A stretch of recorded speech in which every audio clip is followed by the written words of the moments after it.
Good afternoon, everyone. Thank you for calling in early.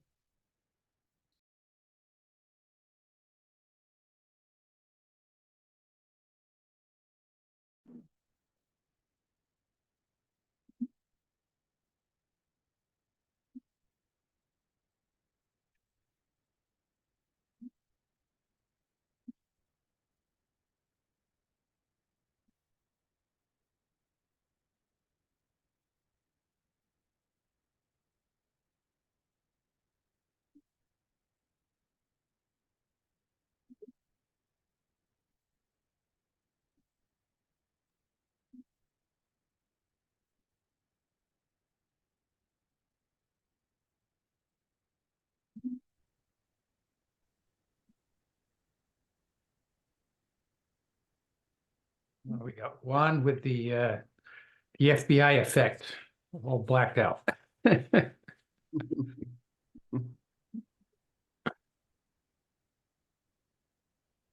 Hello, Bonnie. Hello, Monica. Can you hear me? Yep. Yes. Okay. All right. I was just trying to mute myself. I can't figure out where I am there. Oh, Here we go. yeah, it's hidden on the phone. Yeah. If needed, I can mute you as well, Bonnie, if you want. What's that? I can mute you as well if you Okay. can. Would you mute me, please? Yeah, I I'll can't do figure it that. out otherwise. Okay. Thanks so much. Hello. Actually, Philippe, can you make me co-host? Yeah, just Because- did it. As soon as you Thank said you. that, I did that. Thank you.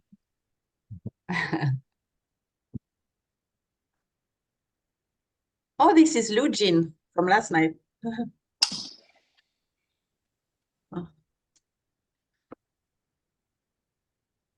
Hey guys. Hi, Frank. Hello, Frank.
All right. Got Desiree, Masume, and Ryan, and Rhoda. Welcome, welcome. Welcome, Linda.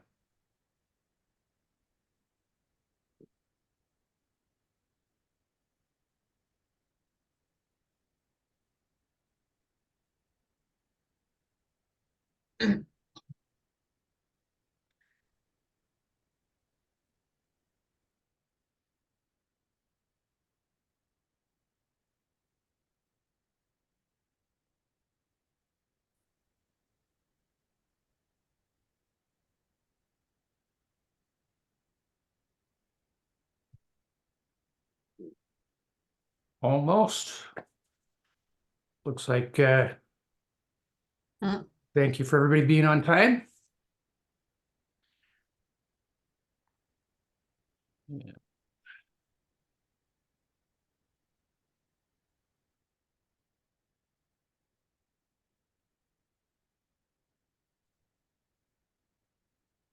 All right, we'll get started on time, and we got a lot to cover today. I might have over-prepared on the prompts, so we'll see how far we get. But there's some really very cool stuff that we're going to share with you this week. And Isabel, you want to start us off or just? Sure. So the topic for this week is around marketing content creation with generative AI. So as Philippe said, we're going to be showing some cool stuff. And I think the content of this session might be relevant for all of you, no matter what you have in terms of business or projects, because I think, right, a lot of it in the world today is about selling and marketing yourself. So I think there will be a lot of great conversations and a lot of probably personal examples and experiences that we can share. So in terms of agenda, we're going to kick off as usual to just see if there is any questions from last week on what we covered related to productivity and so on. We will also debrief a little bit of the assignment that many of you probably worked on, just to get some of your insights and learnings. And then the key topics we're going to cover today would be around multimedia content generation with AI, how to leverage AI in social media and everything digital and online, and also how you can use it in terms of customer engagement personalization. As usual, we will also do a breakout session. And at the end, we'll wrap up and talk about what you can work on and practice for next week.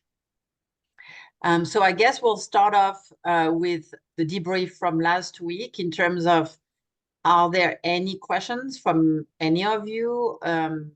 Anything that we covered last week or that you wanted to bring up, even if it's not directly related to last week's content that you maybe have on your mind? And feel free to use the chat, use the raise hand feature, whatever is easier for you. I don't see anything so far. Oh, I hear somebody. Go ahead. This is Rhoda. Yeah, I did have a question. I'm still kind of going back and forth with ChatGPT and Perplexity, and doing both of the prompts in both of them. And I thought that Perplexity, because it's more current, and if ChatGPT stops its analysis in 2021 about regional analysis, I expected Perplexity to have a better review on regional analysis for new markets. And I didn't find that. Was anybody else surprised about the world or regional or analysis they did for new markets? I'm curious how that worked out for people. Great question. Anyone has some thoughts to share on this question? I don't see any hands. Philippe, do you want to? Yeah. chime in So on you're kind of discovering the main difference or approach to the two tools. So I want you to keep in mind that Perplexity is like a fancier search. So when you're putting in the prompt or asking a question, it's generally searching a bunch of papers, just like Google would rank the first 20, 30, 40 websites. It's going to give the first 10, 20, 30 websites and summarize that in a really nice way and tell you where it got the summaries from. So unless somebody specifically took your region or where your market expansion, it's not going to do what ifs. It's not going to conjecture. So somebody has already had to have written about your topic for Perplexity to be able to provide the answer. Okay. That's a big difference. Now, the chat GPTs and the large language models, if you will, they've taken all the writings and words of the world, and they've kind of put them together, if you think of it as a general knowledge. Think of it as like knowledge clouds. So if people are talking about Latin America and they're talking about these particular markets, it kind of has this fuzzy knowledge, if you will. And so when you ask a question, it's using this fuzzy knowledge to write a reasonably, a good answer. So to the extent that people are talking, say, about Latin America and certain trends, it can answer it. If something is not in the database, and that's where you might have heard about our large language models are biased, right? A lot of minorities are not represented, or other countries are not represented.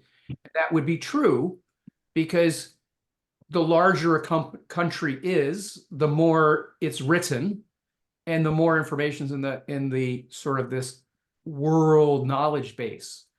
If you're in a tiny tropical island and you've not published a lot of information about your island, there's not going to be a lot about it on the world stage, just sheer quantity of information. So you've got to keep that in mind.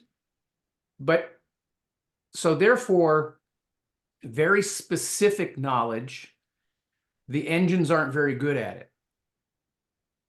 Where they're really good, though, is we have so many millions of people that have the general pattern, like, how do you do a project? What's my project plan? How do I do a strengths, weaknesses, and opportunities threat analysis? That's very common knowledge. And the engine can say, here's the 20 different ways people have solved this problem. That's a wonderful way to use the ChatGPT, and you don't have to reinvent, how do I solve this problem? But you still have to do the digging and the homework and maybe talk to people about specific situations. Does that help kind of put it in perspective? I know it's a tough idea to wrap your head around because yeah. Good. Yeah, you wouldn't be the first one to struggle with it. I know I struggle with it, and as you dig into this, there's leaderboards. There's people watching all the large language models and ranking them and saying this is better for this and this is better for that. One of the other caveats about large language models is they're not particularly good at mathematics, right? They'll guess as to numbers. All the researchers are trying to figure out, how do I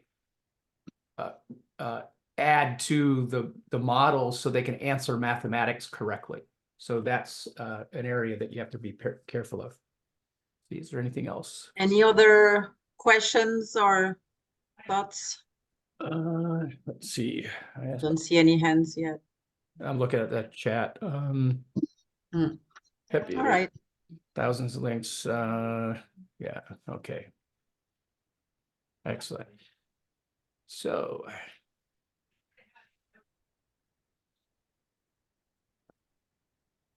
what we're going to do here is social media and online presence. You want to continue, Isabel? And sure, I can talk a little bit. And I have, I guess, probably my biggest domain of expertise so far with the generative AI is actually related to content creation in terms of website copywriting, social media posts. So definitely, I think one of the ways that people like to use AI right now is that it can really help, especially when you're trying to have very frequent posts on social media. If you have a business where you feel like this is an important strategy, that can be a way to really, populate content, traditional posts, text. I think I mentioned last time I used also in terms of copywriting, for example, summarizing some of the things I've done, or on web pages, for example, on my website, the About section, I went in and dumped a lot of different things that I've done so that you could write a nice page about my experience.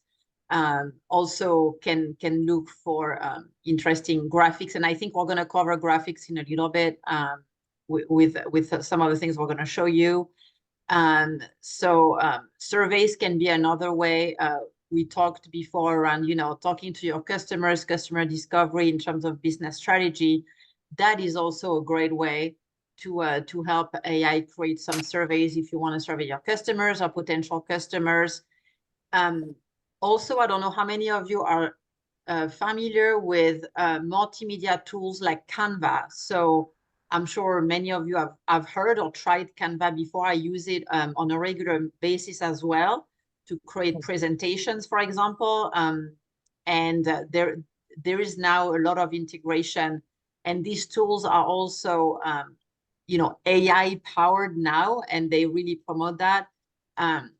Where you can use the AI features in a tool like Canvas to make those presentations a lot more effective and save you a lot of time. Content curation, we talked about content curation with different examples last time, like for example, mining through a lot of data. I think Steve had an example about mining through peer-reviewed paper or research data, for example, but it can also be looking at, as we said, competitor websites, for example, or just when you have a lot of different content to come through. And as you know, for example, in social media or marketing, sometimes what you try to do is make your brand or yourself a source of credible information, and reputation can be very key, right, in the world we live in today. So also it might be a good strategy, depending on your business and what you're trying to achieve, to become an expert in your field and be known for that. And that's a way where if you have to go through a lot of different research or what's happening around you, the content creation is where I think AI right now is one of a great example of how it can save you a lot of time. John is asking the name of the multimedia tool. So it's Canva, C-A-N-V-A. John, it's on the slide for reference. Yeah. This is an easy, there are a lot of different ones. Canva, Yeah. I think, is one of the most known ones. Yeah, and a little bit later in the slide, I'll show you a database, an online website that lists all of the tools. And this sort of intro to AI, just want to start, recognize that the buzz is around asking chat for a response. Well, that's great, but what do you do with that? And it's good for, we've shown the chat where it's doing text. You put in a text and it comes back with a text. But there's also things out there for images, and we'll show that in a second. Videos, I'll show that. Surveys, there's a type of text that a lot of companies do. The chat is wonderful for creating surveys because, let's face it, thousands and thousands and thousands of surveys have been done. So the large language models have a general framework. What do you ask a customer about customer satisfaction? It has thousands of examples, and it can give you a good view for your business and just rapidly create an outline of surveys, and then you can tweak it with your own brand, your own company name, do a lot of different things. So I gotta stop share and save this other screen. Let's see if it does it. Is it showing the video? Yeah. Oh, good. Mm-hmm. I have to stop and share. So I'm going to play this. Hey there. Welcome to session 3 of our AI workshop, Marketing and Content Creation with Generative AI. In this session, we hope to share and inspire you to explore AI. So let's dive in and get started. Well, that was entirely, the lady there is entirely AI generated. I literally typed in the words that she's speaking, and the computer generates the videos, complete with her blinking of the eyes, the synchronization of the voice, and the emotion from the prompt that I've done. So this is a way that you can, if you're a business that's doing education, you're teaching people about your stuff, you can create, automated website, these kinds of presentations to do the frequently asked. So yeah. Flor, yep, you had a question? Irma, you have a question. You're muted. You need to unmute yourself, Irma. So the photo of the girl did you create that or you took someone's photo or? Nope. This company has 170 sort of robotic humans, avatars. Okay, And I okay. just selected this was the free version that I used. And the link will be in the homework. So you can go test it yourself and see whether it likes. And they have, every ethnicity. There are other paid plans. I'm not endorsing this particular product. There's many that you'll see. But for those of you that might have bilingual markets, you can translate this automatically to Spanish and it'll speak Spanish, right? Or good. the other languages. It has over 100 languages that are available, and you type it once in English and it will translate it to the other languages. Is that company the one that's listed up on top, Synthesia? Yeah. Yes. Okay, is that a free site or you have to pay? It's a free site present for 3 minutes a month, and of course they're trying to get you to pay for the full version. The free version only has their brand on it, and then the paid version takes off their brand and you can brand it yourself. Got it. Yep. Beverly. Yes. Can we upload our own images to use? There are, so. Or is that the paid version? This particular company does not allow you to use your own image. It allows you to use your own voice with one of the other avatars. Okay. There are other technologies out there that allow you to do your own image. The companies that I've seen that are doing that are more aligned for YouTube videos, where the avatar is like a news reporter, like I'm sitting here. If I was at a news desk, that's how they're doing their avatars. Is a completely different technology. The thing is that if one thing I want to emphasize is there's so many tools out there. Look at get a little familiar with them. Look at your business. What's the most impactful for your business, right? Start small and then expand, and always have a plan B, because today there are so many companies that I guarantee half of them will be gone in 2 years' time. There'll be some winners and losers, but understand the basic processes will be there. So, document whatever you choose to do. Thank you. Yeah, it is pretty amazing what they're doing. All right. So put it in the chat. How many of you was that like the first time you've seen an AI video, or like that was wow, or that so what? Was that new to you guys? Just type yes, no, maybe. Okay, I see a few of you on camera. Chat shy today. Okay, let's see what we got. Seen one, but this was better. No, but still wow. Yes, no, yes, yeah. So the technology, it is getting better every single month, right? Last month, this didn't do the emotions. This month, it does emotions. Next month, it'll probably make my coffee for me. All right. Social media and online presence, like obviously marketing is a big piece there, but let's drill down a little bit into how you might think about your process, right? Because AI is like an assistant, it's an assisted device. It makes us able to do more. You can start thinking about it a little bit different. So if you're already posting to, say, to Facebook or to LinkedIn, and you've already got one platform figured out, a good use of AI is to say, hey, I'm posting this to name the platform. I need to repost this to name the other platform, and it will rewrite it for you. So maybe there's a limit on the number of words, the number of characters, or the image needs to be resized.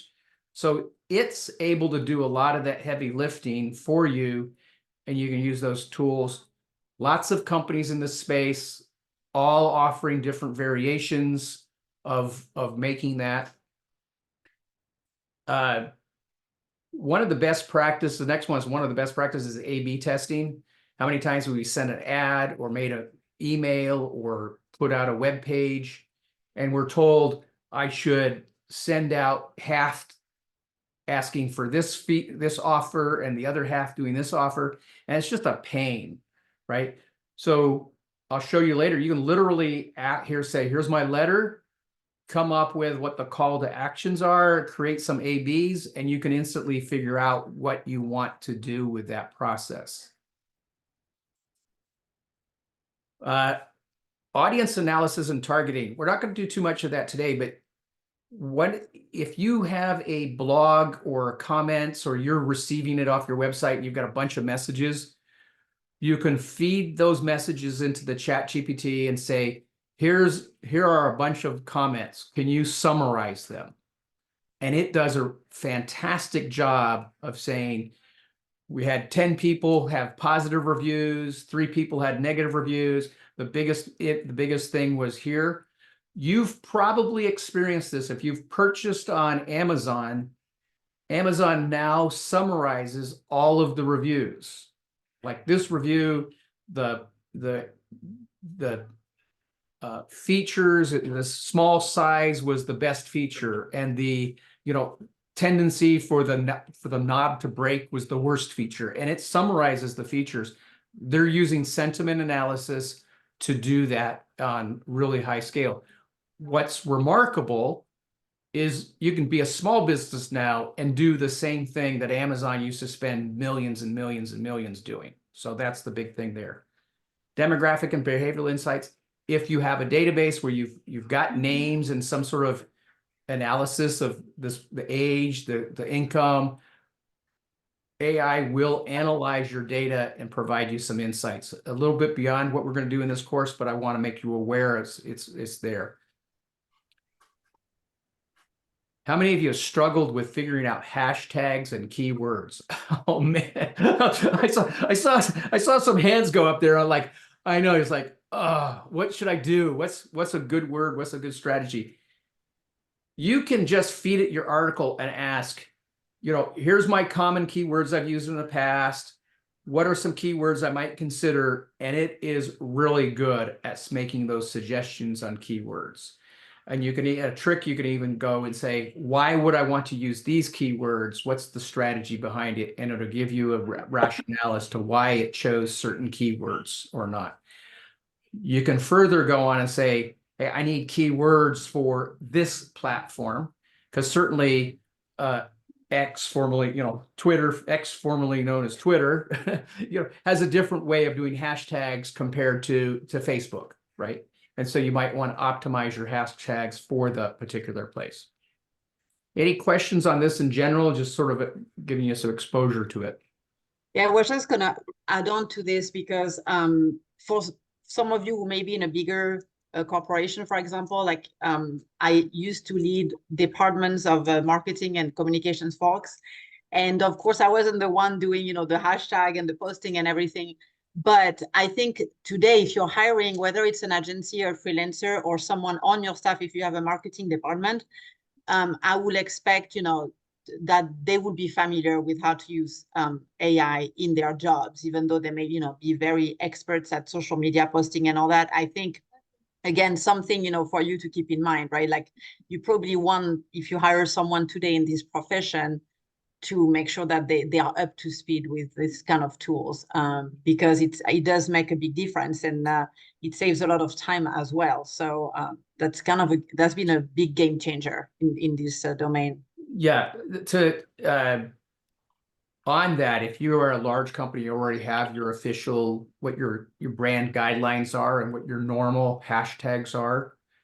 You can literally give that and say, here are my standard hashtags. What hashtags should I use for this new article?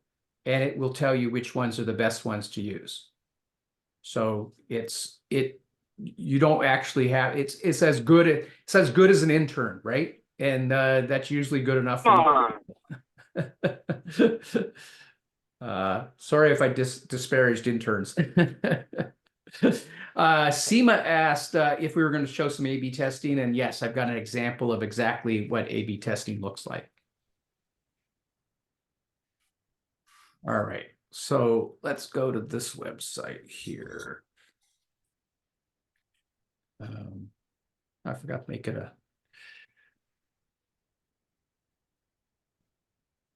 All right. AI tools directory. So yes, I put it in the chat. It'll be in the homework, it's on the slides. So this is a huge listing. It's one of the early movers in this space. Massive quantity. I think they're up to 2,000 or 3,000 tools available. The categories are just remarkable. Detection, advertising, audio, chat, coding. If you're a developer, there's lots of stuff in coding. We chose not to do coding for this class. Anybody needing dating advice, design generators, education, video, marketing, music, no code, podcasting, recruitment, social media, video generation. So somebody was asked, we were like video generation, right? These are some companies out here that are featured this ones. There are other tools out there that are even more expansive than this, but I felt this one was easy for most people to understand, take a look at, search. It had a lot of features for, quickly finding something. If you're in education or other things, people are wondering about, is somebody stealing something, AI, plagiarism, detecting an AI voice. If somebody's using AI for a voice, there's tools for that. So this, and just believe me, nobody can keep up with it.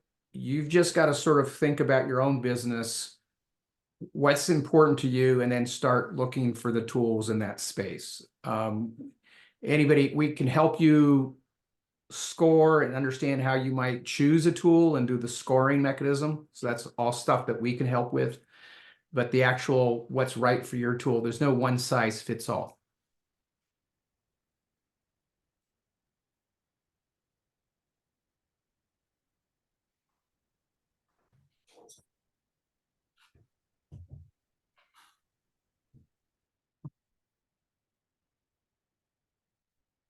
So one of the things with the chat systems is this customer engagement and personalization. Asking somebody to write a response is great, but if you give the chat the persona, like who you're talking to, and we'll show an example of a persona. If you give them a persona, the chat will customize the responses. Imagine you're selling a product to the chief financial officer of a company, the finance person, the accounting person. They're probably going to be much more interested in the numbers, the return on investment, how much is cost, how much is financed. Very different than if you might talk to the salesperson. The salesperson might be, how many new sales can I make? How big's my commission going to be? How fast can I make sales? Same company, you might be selling the same product, the same company, but they have completely different ways of looking at it. And you can customize the emails, customize the chatting, the responses. It's pretty remarkable. And we'll show an example of that. This personalized engagement, beyond just the general persona, one of the things I did, I take salespeople often struggle with personalizing the meeting. They know they're going to take a sales call with, Dr. John. Dr. John's a particular type of person. went to school at a certain place. A good salesperson would go research Dr. John and find out things. Oh, we went to the same, we grew up in the same states. We went to the same, college before you went to med school. So good salesperson wants to find reasons to engage. Well, that's a lot of work. I don't know about you. When I go to LinkedIn, I start reading the LinkedIn things. My eyes start falling asleep because, the pages and pages of stuff. And I'm trying to think, what questions should I ask? Well, I wrote a program where I literally take the profile from LinkedIn and then give it the company's mission and vision and what it does. And I say, create my profile, my personal profile. And I say, create some icebreaker questions. The system's remarkable. It'll go, I see that you went to, you did a Fulbright scholarship, or you studied abroad in Germany. How did that impact when you started your business? Really phenomenally powerful ways to target a singular person and really stand out because you know something about them. So that's pretty cool. Trend monitoring, again, we won't go into this too much. We've talked about the competitor analysis where you can go to a website and look at a website. I think we do that in the next section. But trend analysis is also something where you can, if on your Google Analytics, a lot of those AI tools are creeping into that. But if you're collecting other data from surveys or other things, the chat you can feed it the Excel spreadsheet and ask it questions like what's important about this Excel spreadsheet that I should know, and it'll answer the question and say, oh, people are answering that question number 3, positive, that's good, and they're answering question number 4 negative, and that's bad. All right. All right, demo time. So let's start with this one. We have a question from Andrea, if it's a general or specific platform. Most of it is, I would say, general. I don't know, Andrea, if you mean by, sometimes you may use a specific tool, like I mentioned earlier, Canva, that has its own AI tool in it. For example, if some of you use CRM systems like HubSpot that you may have heard about, or Hootsuite. Hootsuite is, for example, a tool that helps you schedule a lot of your social media posting. And there's an AI component of that. So you're going to see more and more tools, show that they have AI functionality in it. So it's really going to depend how much of the tool, which ones you're already using, if you need to look at a new one. But basically, all this kind of software, I would say, are ramping up with AI today. So I would say the answer is a little bit, it depends. If hopefully that answers your question. Okay. Yeah. Anybody using Notion, for example, Notion tools? Yeah. Where I see most of the stuff is summarizing long things, long information, and helping people find information. So if it's in Notion, you say, I wrote a report about X, where is it? It'll help you find it very quickly. Or if a long article, you don't actually have to leave the program to go to ChatGPT to ask the question, they're building it in. But there's lots more that it can do beyond that. All of these prompts that I'm going to do are in the session 3 homework thing, so you can cut, copy, and paste. In all cases, I'm using the same RoboPet example that we started with. And so if you have your own that you created for your business, use your prompt with it. And what we're going to do is, create a video script, right? We saw the AI, I decided I want to do a YouTube video about my RoboPet, and I want to create a 1-minute video script that will be used for an opening sales presentation, right?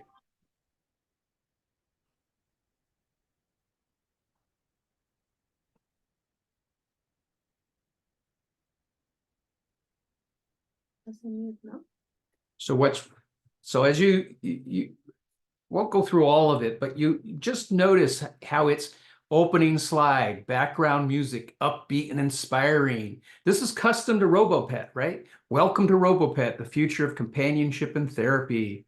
Imagine a world where technology meets empathy, creating companions that are more than just a company. Welcome to RoboPet, an innovative startup set to revolutionize companionship and therapy. Now, I could literally type that and put it, you saw the AI avatar.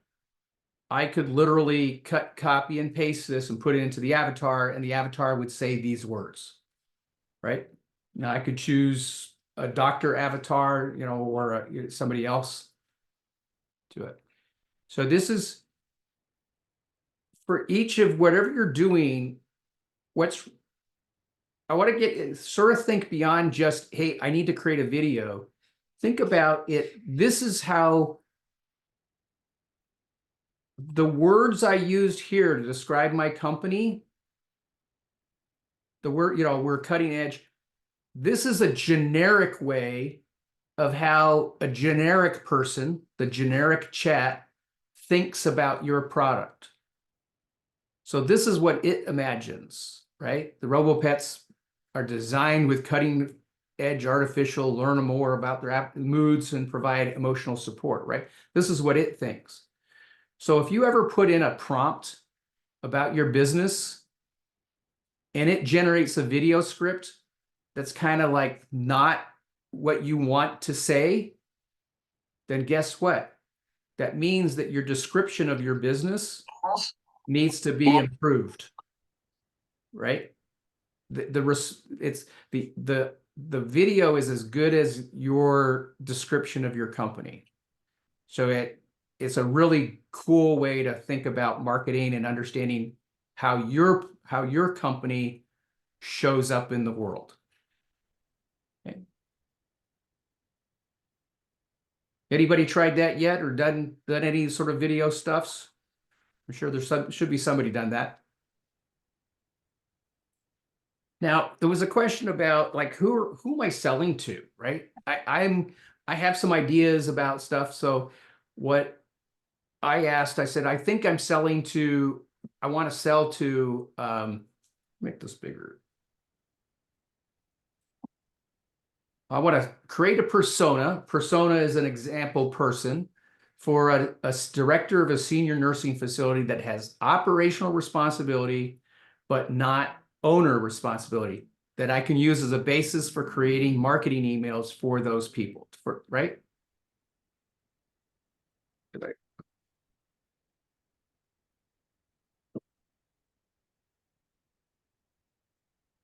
So here we go. We've got Maggie Thompson, age 52. She's 20 years experience in health management with focus on senior care facilities. She holds a bachelor degree in nursing, master's in health administration. She worked her way up from the floor nurse to current position at Green Meadows Senior Care Facility, right? Ask your marketing department to create a persona, and how fast would it take them to do this? It's probably, good enough for getting the ball rolling and moving quickly, right? She oversees the day-to-day, what her goals are. It challenges balancing the budgets and providing high quality care, managing turnover, complex, prefers concise to the point communications, open to innovative ideas. Even threw in some personal interests, likes gardening and spending time with her grandchildren. You could actually believe that Maggie is a real person, right? So I asked, if you notice, I just said why I wanted it to use was for marketing. The chat was remarkable in that it automatically knew that that's what I wanted and started creating the email and giving me some advice about emails, right? It suggested a captivating line, revolutionize, acknowledge her roles and, acknowledge her challenges, in the body, highlight the problems, and then call to action, closing. And if I wanted at this point, and I could say, draft the letter to Maggie.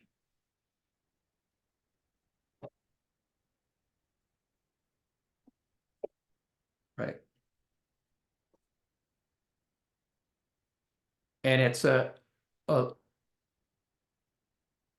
short email, right? One of the things that I've often done is, for some people that are really short, I ask, include a too long, don't read section. Does everybody know what a TLDR is? It's too long, don't read. So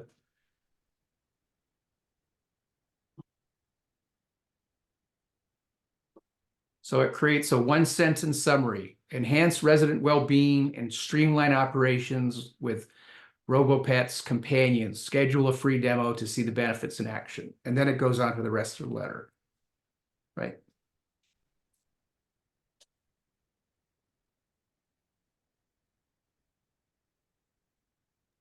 Can you go over that TLDR comment that you just made? I found that interesting. I didn't know Yeah. what So everything- what is TLDR?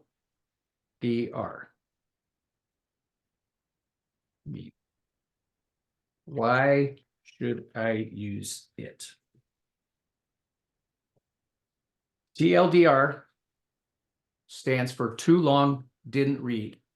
It's a brief summary that keeps the key points to give the quick meaning to the subject. So many of us that are reading tons of information or tons of emails, particularly the Zoomer, the generation, they just want, give me the brief message, give me the TikTok top line message. And so TLDR is, if you're going to send me a long message, I'm not going to read it. So just give me the too long, don't read summary. Does that answer your question?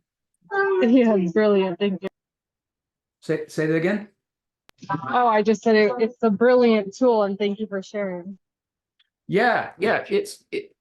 No worries. That's absolutely. And I just encourage you, as you learn, you share your ideas with other people, because that's the only way we're going to figure out this AI stuff.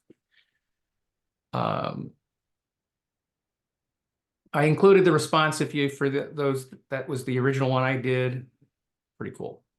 So let's talk about. Can you go back again? What was that? Too long, don't read, right? Is that what you said? Yeah, this was the too Okay. long, TLDR. Oh, too long, didn't read. Okay, got it. Thanks. Yeah. That's very helpful. Let me just put this in the chat. There you go. So the next example I really wanted to show you is starting this A/B testing. And I said, so first, you notice that I am not retyping anything about my company.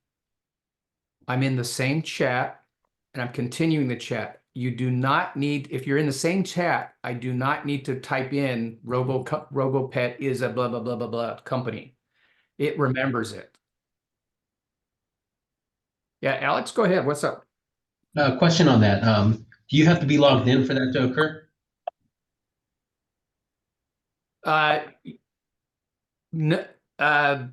No, you have to be within one session. So Got it. Thanks. so if you're not logging in and you're just providing information, it'll forget it as soon as you close the browser. But if you are logging in, you have all your previous chats are available for you to go back to. And you can archive them or you can delete them. So this one is what I wanted to do is, actually I want two different emails with two different calls of action so that I can perform some A/B testing. And before I do that, what is A/B testing? And why should I use it? So we'll stop this. So for those of you that have not experienced it, it's where you have two versions of something so you can test whether there's a better response. On websites, they do it dramatically, but it may be in your emails, book a free demo.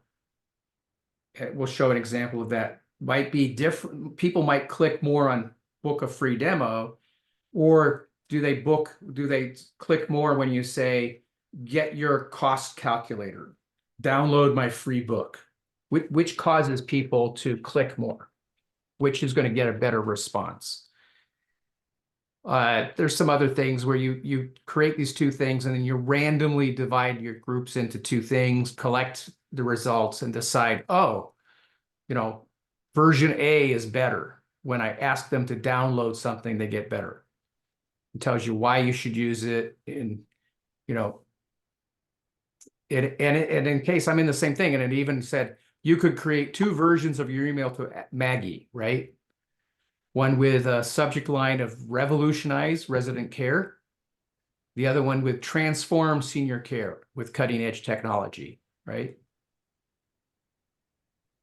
Schedule a free demo versus discover the benefits, book a demo now, right? And it gives you two different versions. And that's exactly what I was going to ask it to do was, yeah, I do. I'll just change this a little bit. I do want two different emails. But I said here, I want two different emails. But first, what are some calls to action that I can consider? Because I don't know what a call to action is, but well, let's just see what it says. So in my email, I could offer a demo. I could offer to provide information. I could offer a free brochure. Offer them to attend a webinar. Get a free trial. Get consultation. Watch a video. Read a case study. Sign up for a newsletter. Get a quote. Right? I didn't have to think about all the choices. I mean, he gave it to me, right? You know your customers and you know which of these 10 might be better. And so I'm going to say, and it created two versions, right? It created email version A and email version B. But I could say, I think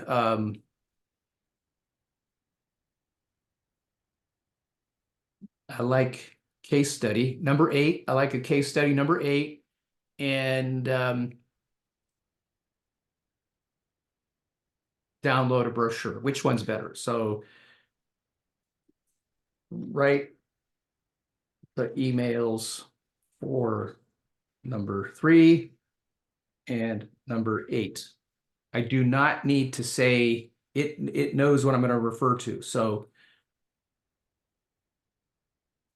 see how it even knew for downloading a brochure number 3 and reading a case study number 8. So it will do this too long, don't we? How are we doing on time? Good. All right. This is a sample. All right. So if you're engaging in content, some of the things that you might anticipate is, what's Maria going to ask? If I have a conversation with Maria or have to write about the common questions, what are common questions that Maria might ask me? Go back here.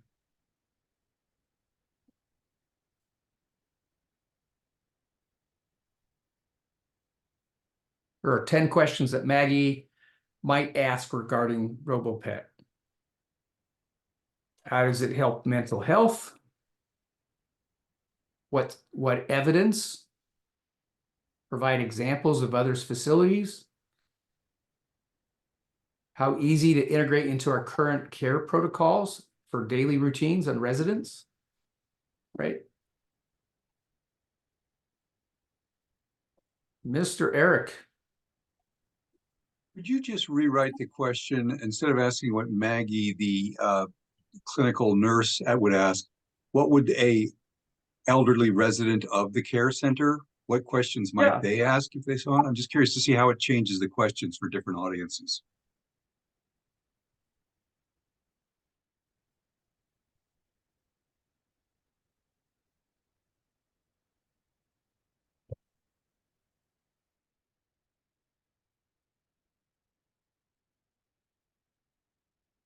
I don't know if I need to say elderly because it's implied, but we'll leave it that way.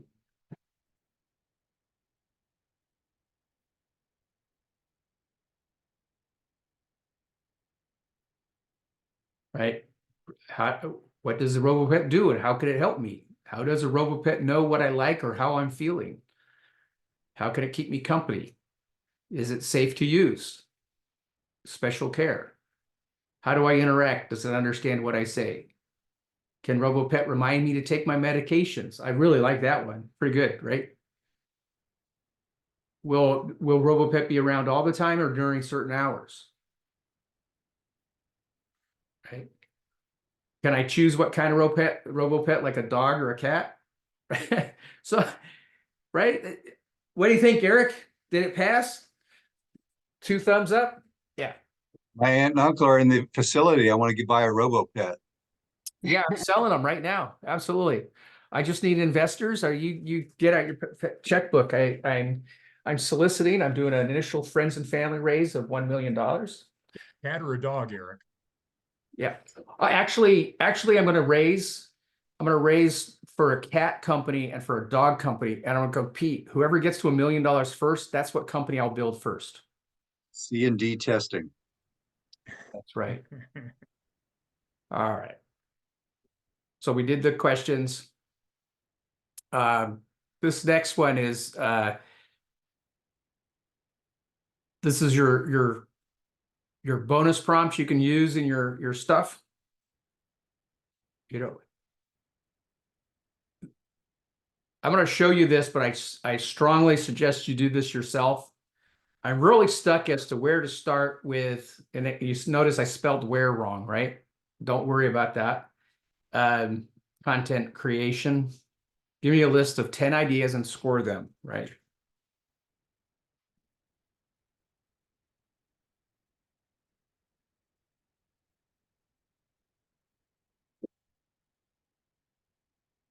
So it's going to come in here and it's going to give ideas, how easy it's to use, what's the impact for your business.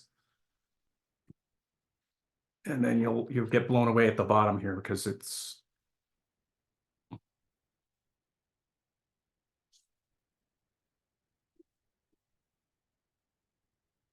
didn't do it.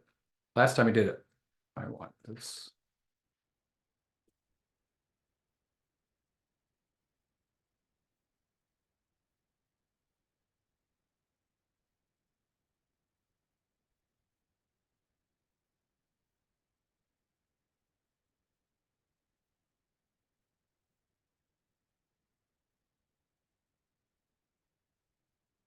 Okay. So what's high impact, easy to use? Automated social media posts. Medium impacts, copywriting, product descriptions, contact ideas, and brainstormings. Medium use, but high impact. Personalized email campaigns, blog content, SEO. And it did some funky things with the formatting, but that's okay. All right. And I think we're back to, yeah, when I did it the first time, I did a very nice, neat table. So, and I got to do this one. I missed that prompt. What was that prompt that you used for it to generate that table? Yes. Oh, it'll be in the homework. It was, okay. It's I'm really stuck as to, I'll correct this, where to start using generative AI for marketing and content creation. Can you give me a list of ideas? So I want, if nothing else, I want people to start thinking about it. If you just asked a friend a question, what would you ask it? And you'll be quite surprised at how good the answer will be. Because the chat GPT is probably smarter than your friend, or at least they have access to, a ton more information.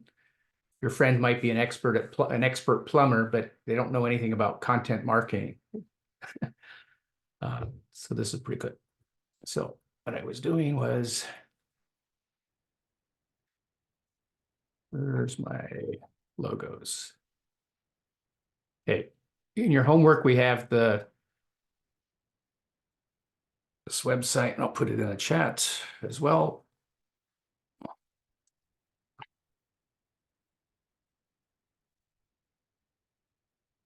So there are a ton of tools out there for generating images, and I'm only showing you one.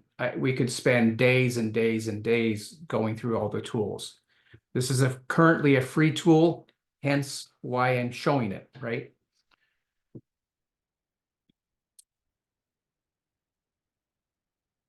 And I just want to walk through, here's my cheat sheets. Oh, man. Right. Where's the...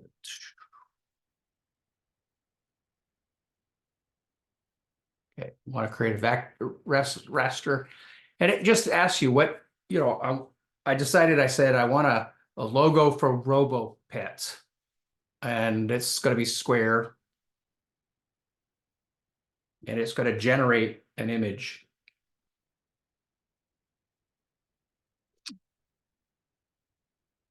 This is the slowest part. I'll go grab the other links. Yep, those question. Beverly has a question. Beverly, you want to go ahead? Okay, I really love this because I have been needing to create a logo for a long time.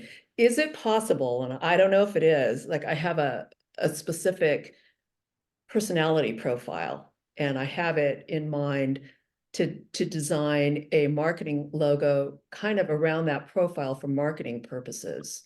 And what kinds of, can it do things like that using that kind of linguistic information?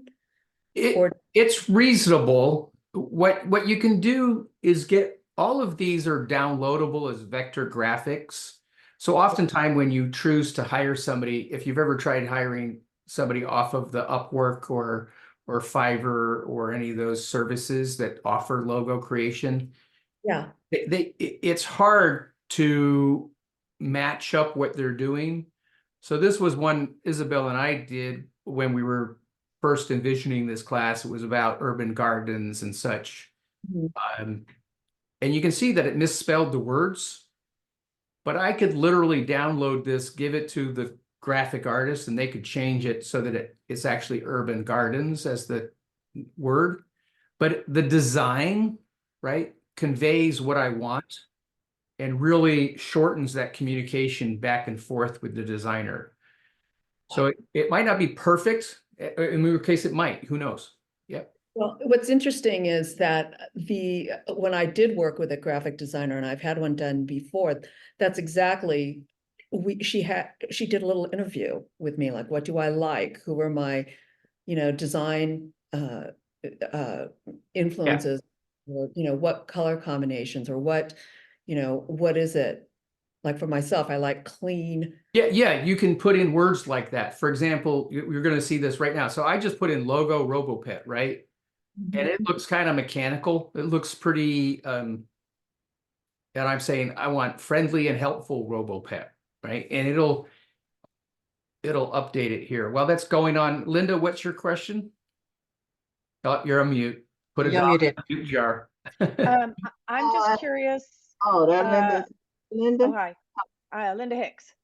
Oh, we got two Lindas. Hi. What are the benefits of doing paid? I'm assuming it's like a subscription. Are there substantial benefits to doing a paid version versus just using free ones? So that's a little bit of it depends upon your use case. I can say it that way, right? The paid companies tend to have started really figuring out what's going to be important to you. So you might establish a brand and you want all future graphics to be similar to the same things. So Canva does that. For example, Canva itself has the AI where you can say, here's my brand, here's my colors, only generate images with these colors. And so you're paying for that extra feature set. I'm a big proponent of use the free stuff to learn what you don't know yet before you go spending money to figure out what features you don't even know whether you need them or don't need them. Right. Got it. That's just my personal philosophy, but if you've got a lot of money burning a hole in your pocket, certainly give a subscription to, a different subscription to 5 different people in your company all at the same time, have them, and then the winner is the one that you cancel the subscriptions to for and keep the winner, right? So it just depends on your own personal situation. It said logo friendly and helpful, and I thought, and you'll notice though, is it down at the bottom, it created 2 alternatives.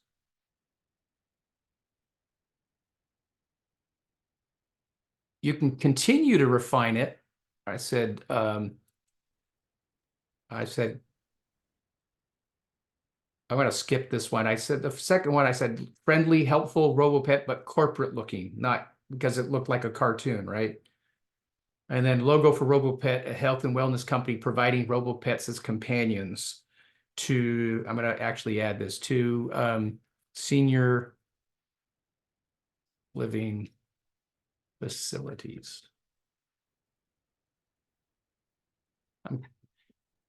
Steve asked a question around the free apps in terms of keeping your information and maybe having less privacy than if you paid. And I don't know that it's completely accurate, Steve, because I don't know that it's necessarily the wow is if you pay that there is more, less sharing of information or more privacy. I'm not certain of that, Philippe. Is that true?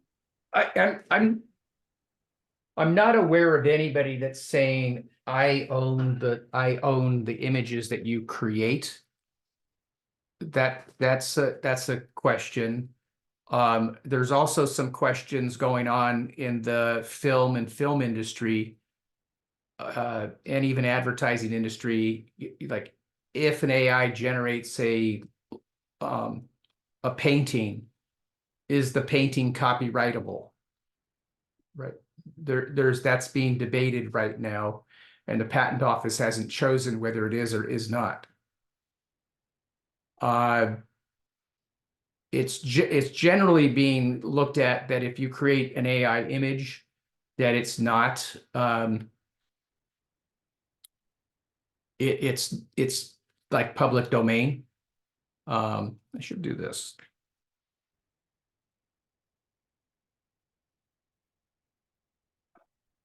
This is my website, and every image that I put for my articles, they're all AI generated. Right. So you can, I don't have to pay for stock images or any of that stuff. I don't spend time searching photo libraries to come up with something. All I want to do is convey an image and a message. Right here, is try to convey, the artistry and the future and the possible with AI, and you can do a tremendous amount with it. All right, let's RoboPet. I have a question. So I work mostly with food, and I'm wondering if you know of an app that could take a food image and turn it into like a 3D cartoon. I've tried Photo Leap, and it has like the cartoon version for a dog or a particular item or something, but it won't necessarily do food well. Like I'll try to add a face to it because it's trying to identify like a dog in this case. Do you know of any other app that would be specific for that? No, I haven't. I have not run into that particular item either. No. Yeah, I'd probably go to some of the AI generation websites and just post that question. I'd probably also post the question on Reddit and Quora. and you never know who might answer. So it's an interesting use case. No. Here's what it did for RoboPet's health and wellness. Right. So it's getting better is what you're trying to do, but by experimenting with the words, it can do things. And right now, this is like 33 colors.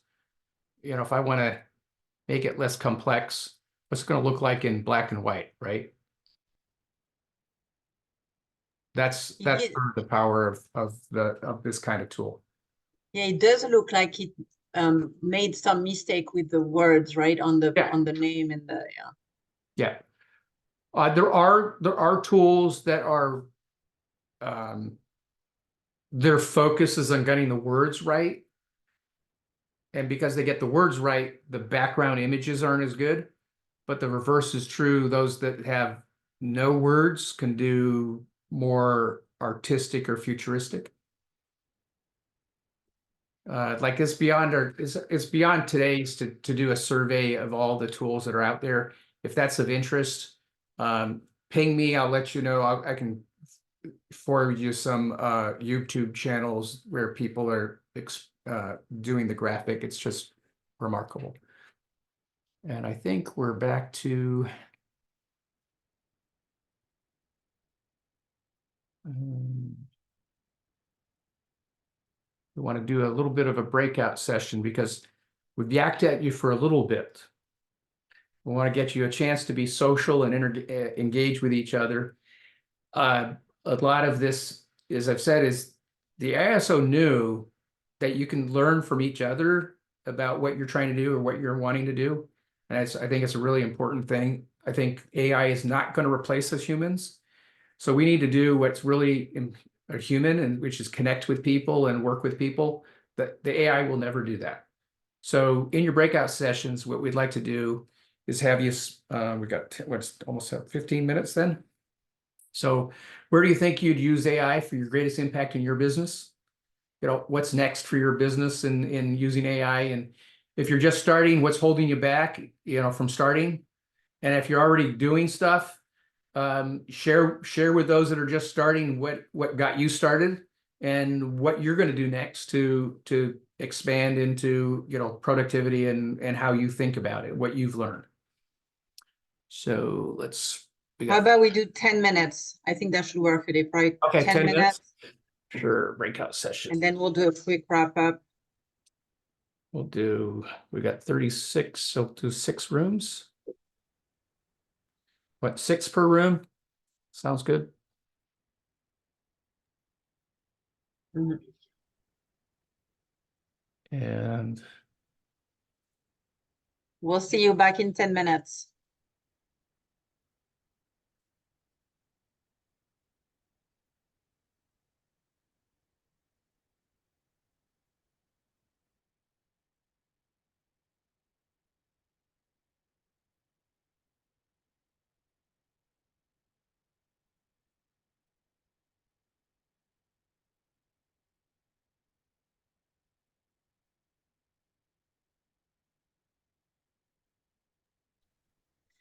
Okay, so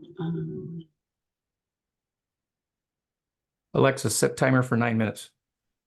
9 minutes, starting now. All right. Let's see. I might join one of the rooms. I'll stay here in case there are any questions if you want. All right. I'm going to go to room 6. There's only 4 people there, so let me go. Okay.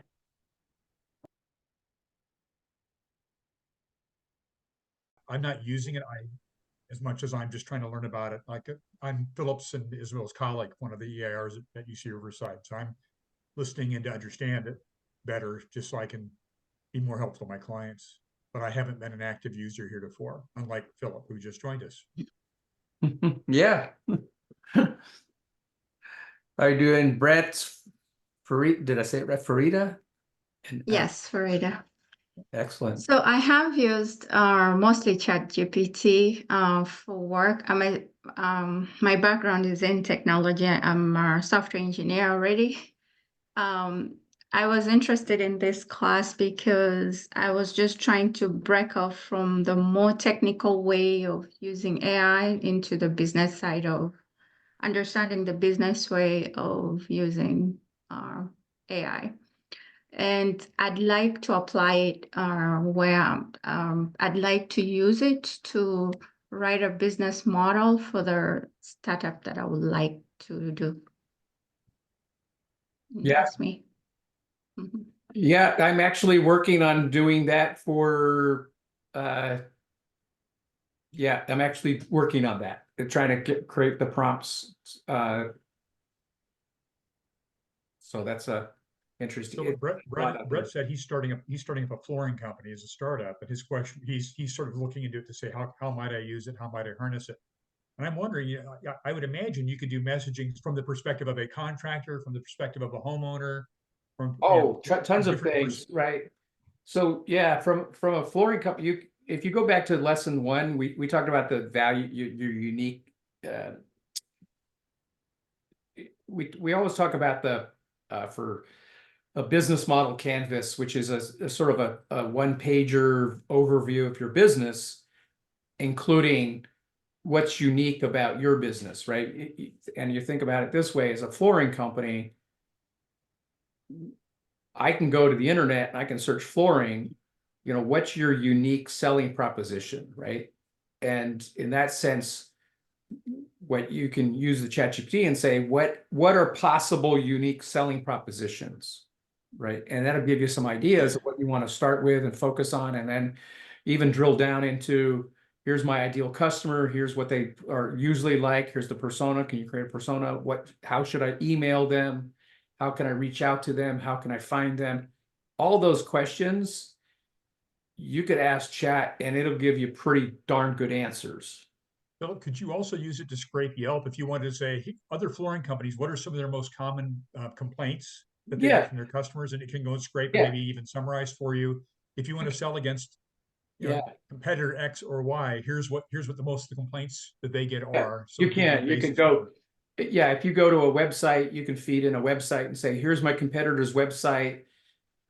What's their unique value proposition? What are they promising? What's their unique benefits? How would I sell against them? You can do that, it'll respond there. If you see a website where here's customer complaints about flooring companies, you could say, here's the last week's worth of complaints against flooring companies. You know, can you give me a summary of what the biggest complaint is? You know, how would I solve these complaints so, you know, I don't have them?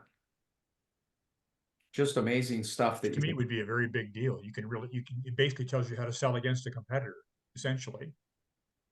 Yeah, and it helps you normalize language, right? The large language model is the sort of the average of everybody's words. So we have to add our own personality to our words. But it solves the basic problem of translating and starting with a basic. And what I mean by that, like, I don't know what flooring does. Like, I don't know what my common words are. And if I could ask, you know, what are the common problems? It'll tell me what the common problems are. And I don't have to invent those words.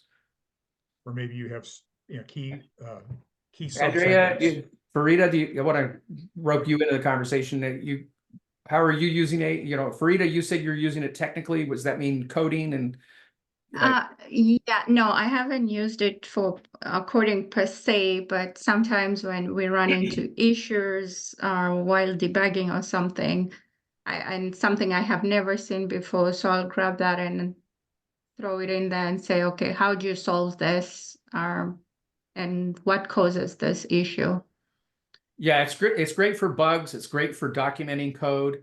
Codes, yeah. Yeah, I used it for writing some scripts. I've written it for writing Python programs, small scripts. There's websites out there that you can use it to build websites with. It's just crazy. Yes.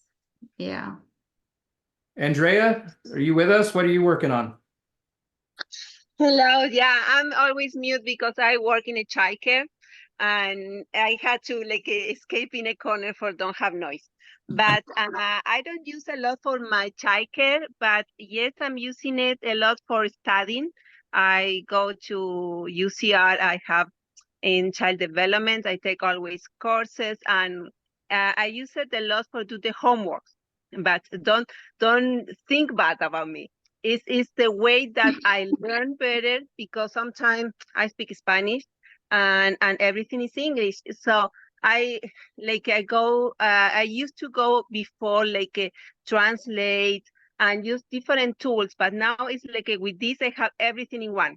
So I just copy the text. I say, okay, for a better understanding, translate in Spanish. And after I think in Spanish, I understand better, and I do my homework in Spanish. And after I go back, I say, okay, now do it in English, and I send my homework. So that is the way. Good. That Is your English, Spanish getting better? Yes, yes, and also because sometimes when I try to write in English, I have a very basic English, and it's especially because I work with kids. So when I speak and everything is very basic. So that is the way that it's okay.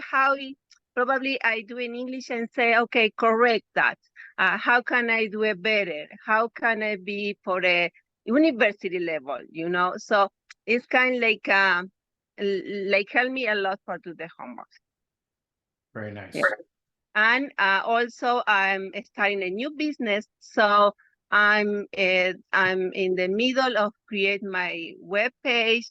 So that you was showing today about the design, and even when I do Google Slides and everything, so it's like I have a lot of tools in just one place. So I think that will help me a lot for my web page and my new marketing business. Very nice. I just had to put you on pause so I could speak to Alexa and ask the time. I think I feel like we both just got a private consult. So thank you very much, everybody. Yeah, absolutely. Yeah. No, that's great. You got the luck of the draw, there was 4 in your room, so I hopped over here I thought there was going to be 6. So Philip, I imagine you could use it if you wanted to create like graphic materials, like I imagine like logos and stuff like that as well. I mean, you use some examples with RoboPat, were sort of logo-like as well. All right. I turned down the volume. Say that again, Steve. You could use it, I would imagine, for creating graphic content like logos and taglines and all types of marketing stuff, I would imagine as well. Oh, Alexa, be quiet. Yeah, you can. It's just any place where you, as a human, are writing, a common task. You're writing, you're thinking about something, you're processing something, you're analyzing something. The chat can be very assistive in that process. So if you're reading a long document and it's just, you need to make it simpler, fantastic use. You're reading a long document, you need to be shorter and get the gist of it and decide whether you want to read it, fantastic. So. Great.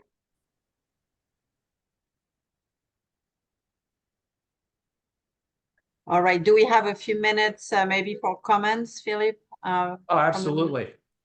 Okay, so if anybody wants to raise their hand or put some things in the chat, interesting things that was shared in your room or insights, anything anybody wants to share?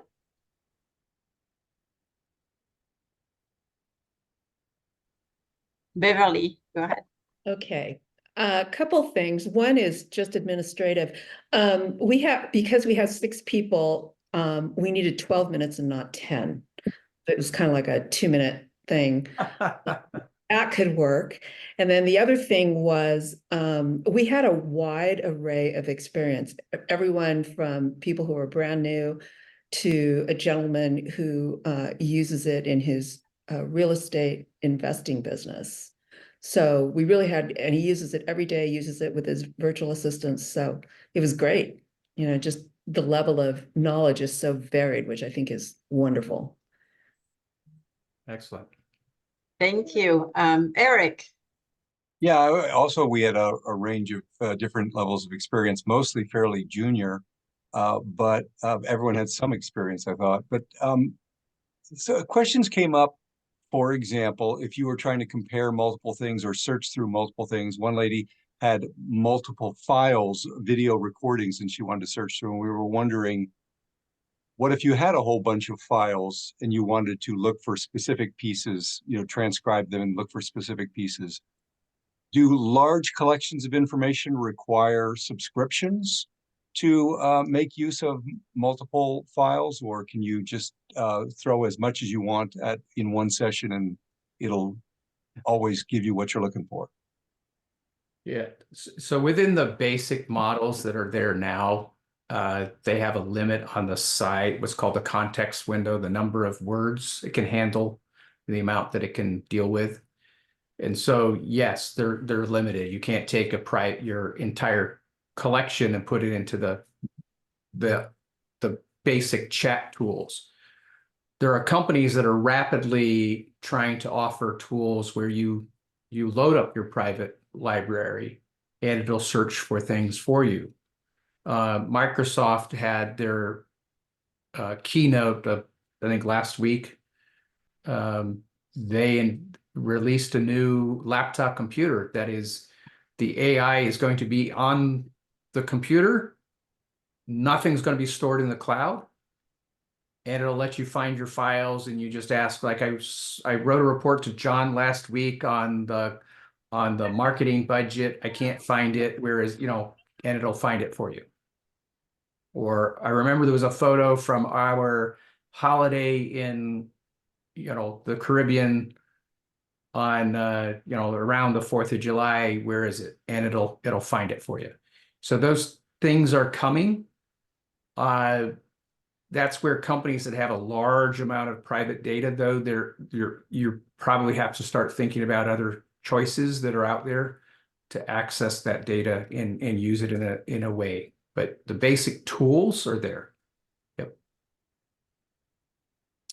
And then Andrea, if I You use got some question, yes, from upload a lot of files. If I use logos from AI on my web page, how will it work in legal terms? Will it be mine, or will it be free access to the public? Right now, it's generally considered public domain if you're using an AI generated logo. If you generate an AI logo, give it to somebody on Fiverr and have them change it, I'd be oh, nice. Yeah, and in terms of copyright, trademarks, and so on, and I'm absolutely not a lawyer and the expert in this. Obviously, there's also things around, the more you use, your name in things and your, so I'm not saying that it will protect you, but, there's some other considerations to look at. Because, right, if you create a logo on Canvas, Canva has a lot of free logo. My very first logo I created on there was the same thing, right? Like anybody could have used something similar as well. So if you're looking to, but the question is, why would someone steal your logo? Or if there is your name on it, are they trying to steal your brand itself or just a picture? And you can, find counsel if you want someone, with legal expertise to answer that. But Eric, you want to chime in? It looks like Danny, you put Danny posted in the chat 2 logos. It looks like that's Midjourney. You have good eyesight. No. I have no idea where that came from, but yeah, I think in terms, again, not a lawyer, but if there was an image or some piece of text and you asked AI to generate it, it may be public access, but at the same time, you could incorporate elements of it. And you say, I need a paragraph that describes such and such. And then you take that and put it into your written piece. That written piece with that incorporated element then could become yours as copyright, But that's not to say that it doesn't already infringe on something else that is already out there. Someone else might have simultaneously or otherwise elsewhere developed the same thing, whether it be an image or copyright. But it is, I can see why the courts are fighting over this, because at what point does it become yours and what point is it just free? And you know, if you tweak it a little bit and put a little smiley face on the dog, does that suddenly make it a different image? Yeah, they really are. They haven't figured that out.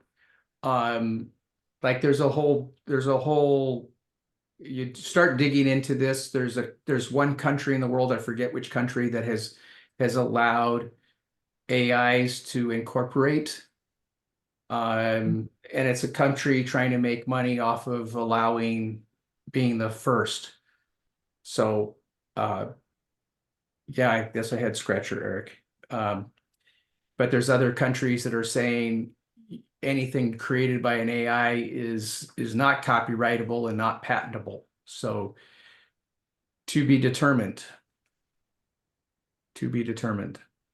If you have an opinion on it, get, you know, read up and have your make your vote. And Danny, I don't know if you wanted to make any comments. I know you had your hand up earlier, but I know you put some things in the chat. Yeah, I just put the pictures that I wanted to show. Okay. Yeah. We're just about at time. So Philippe, I don't know if you want to have any final words before we wrap up. Any final questions? As usual, probably by Friday, I'll email you the recording if you need to watch the session again, and the prompts that we use, the handout that Philippe went through for the demo that you can try on your own as well. Yes, I have a question, please. Okay. I would like to address Eric Gosnick. I was looking at his board in the background, and I want to know what's America's fastest rising university. The best university, University of California, Riverside. It's oh, so you're part of the team then? That's right. That's right. I snuck in here without my SBDC logo on. I'm also part of the SBDC group as well. But, oh, okay. That's I work cool. primarily Okay. with UC Riverside. Okay, thank you. No, again, it's been it's been our honor and privilege to help, shed a little bit of light on AI, and I know some of you are starting, some of you are more advanced, but again, I fully believe, sharing what's going on is we can learn to use the tool to make it do what we want and not the other way around. So I think it gives small and mid-sized business the ability to be more productive and compete with the largest of companies in a more level playing field. So with that, you're free to, take care and have a wonderful afternoon. Just a minute before you leave. I know how to get in touch with Isabel. Now I'm to understand that okay, I got Eric's right here. But Isabel, I would like to I'm gonna email you some information, because I understand that as a senior, we're supposed to be able to go to the university for free. Do you know anything about that? Yeah, we can touch base offline, Linda. No worries. You have my email, right? And I'll email you again. Great. Okay. Okay. In a couple of years, I'm signing up. I want to hear about that too. I'm just trying to be respectful of the time. Yes. So you have a SBDC office on campus? And Linda, I think we will, I will touch base with you, because depending on what you need, we have different SBDCs. And so the one that most of us here on the call are part of is tech center. So mostly, depending on the kind of business, which city are you located in? I'm in Riverside, Corona. Riverside, okay, Corona, okay. So we have an Inland Empire SBDC, which, I can give you some information on, depending on exactly what you're looking for. No, I want my BS. What did she say? I'm not sure. What did she say, Linda? I want my BS degree. Oh, for actually education. Okay. So you mean you want to just study, not build a business or looking for information on I how am also building a business, but I'm trying to see if my units are transferable from RCC. Yes, they are. I'll And find out. Yeah. I'll find out about all that. I'm gonna go to RCC and see if my units are transferable to UCR. Yeah. All right, sounds good. Generally. And yeah, let us know, contact us via email if you have any other questions, and we'll see you all next week. Okay, thank you very much. God bless everybody. Thank you. Thank you. Have a good rest of the week. You too. Bye-bye. Bye-bye.